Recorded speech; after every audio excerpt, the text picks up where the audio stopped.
মঙ্গলবার সকালে অফিসে যেয়ে দেখি আমার অফিসের সমস্ত আসবাবপত্র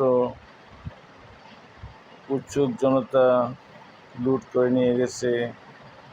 আমার সাধারণ ছাত্র ভাইয়েরা যা কিছু উদ্ধার করতে পারছে তা অফিস গেটের সামনে এবং আশেপাশে রেখে দিয়েছে। কিছু স্পিকার ভবনের সামনে, কিছু আসাদ গেটের সামনে। এই ভিডিওগুলো আজকে আপনাদের সামনে তুলে ধরব।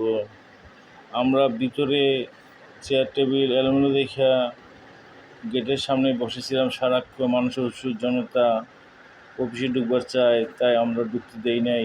সারাক্ষণ বসেছিলাম, বসে থেকে পাহারা দিচ্ছে অফিস। যাদের ভিডিওটা ভালো লাগবে তারা লাইক, কমেন্ট, শেয়ার করবেন, আর যাদের ভিডিওটা ভালো না লাগবে তারা স্কিপ করে